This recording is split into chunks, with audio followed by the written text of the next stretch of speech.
Brief History, West Francia Part 1, Fiefs and Castles. We've talked about how the Carolingian Empire split into three pieces, West Francia, Middle Francia, and East Francia. Now let's discuss some of the more interesting parts of West Francia in the 10th century and beyond. West Francia rapidly falls away from its Carolingian past. After Charles the Bald, there are no strong West Frankish kings. His successors are plagued by internal turmoil and Viking raids. They fall and fall fast. In their place comes a regional anarchy. It is based on the shift in the way the aristocrats get the wealth they need to stay powerful. After the decline of the monarchy, the aristocrats no longer have external targets for their war bands. The map does no favors for them. To the south is the Moors. They are too scary for small-time aristocrats to handle. To the east is Louis the German's successors, who are stronger and actually manage to keep some of the prestige of the Carolingian past, though barely. You can't go north to Britain because they still don't have anything to take, and you can't go west because that's the ocean. The West Frankish aristocrats still need loot, but there are no sources to get it. Violence goes from external to internal. It becomes local, neighbor against neighbor. The source of wealth that they fight over and buy the loyalty of their war bands with also changes. When there is no more loot to get, they start to go after land as a source of wealth. It becomes a currency of power. The arrangement between aristocrats and those under them takes a new form, a form that will shape the way we think of the Middle Ages today. Fiefs. A fief is a unit of land with a specific function. It is given by a big man to a lesser man to buy the loyalty of that lesser man. Charlemagne could give away armor or swords or jewels that he stole from the Saxons or some other small kingdom and give it to his warriors so they stay loyal. Aristocrats in West Francia now give out land to do the same thing. Now this may sound better to get land instead of a neck torque or a mail shirt, and it is to the person who gets it, but it turns out to be a great hassle to the aristocrats. That brings us to everybody's favorite subject of the Middle Ages, castles. The process of making a castle is called castellation. Charlemagne didn't have castles, he didn't need them, but in the 10th century they sprout up everywhere. A castle at this time is simply a fortified building. The image that we get in our heads of huge buildings with turrets and moats and knights and shining armor is a long way off. These castles are nothing like that. The most common is the Motte castle. It's a very simple construction. You dig a round ditch and put the dirt from that ditch in the middle to make a mound. On that mound, you build a wooden stockade with wooden tower. Or if you're lucky enough and rich enough, you might get it built out of stone. These are not for civilians. Civilian towns have walls. This is a place where a big man can hide in times of trouble.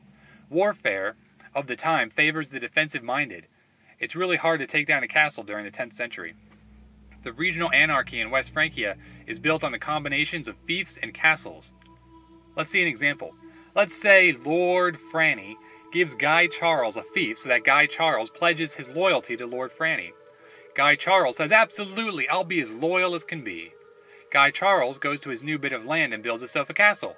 When Lord Franny comes by and says, serve me, go and fight for me, Charles says, make me. When you give land instead of gifts, someone can fortify that land. That makes them a big man of their own. It fractures power. The big men of the past are no longer as big as they once were. When someone builds a castle, they become their own lord. The vassal receives the fief, the lord gives it out. It is the old warband bond, but the changes of currency changes everything. There is some religious symbolism here, as there usually is in the Middle Ages. Because anyone can go out and build a castle, the ritual for becoming a vassal becomes very important.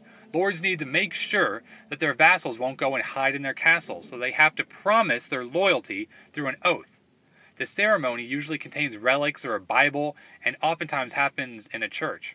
The lord stands over the vassal, who gets on his knees. The vassal puts his hands together, and the lord clasps his hands over the vassals and makes him promise that he will be good.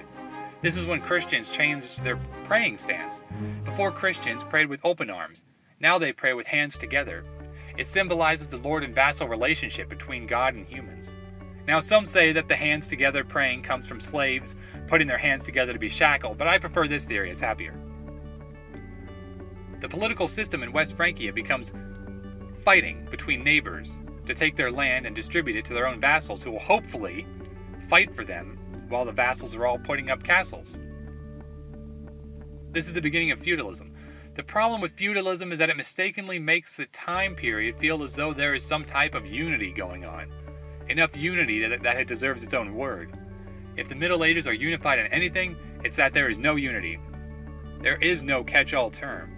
If anything, Feudalism means the complicated relationship between lords and vassals. It's so much easier with gifts. You give gifts to those who are loyal. You don't give gifts to those who aren't. Easy enough. When the currency is land, it complicates things. The lord needs a warband, so he gives land. The vassal needs a warband to protect his castle, so he gives part of his land. This is called sub-infeudation. That vassal builds a castle, and guess what? It just keeps on going forever. Well, maybe not forever. It's possible to get land from different lords. People can have castles all over the place. The problem with that is, if two lords a vassal gets land from go to war, which lord is that vassal loyal to? That is a question many vassals have to answer throughout the Middle Ages. Pippin the Short and Charlemagne unified an empire. Everything after them split it up in more ways than one can count.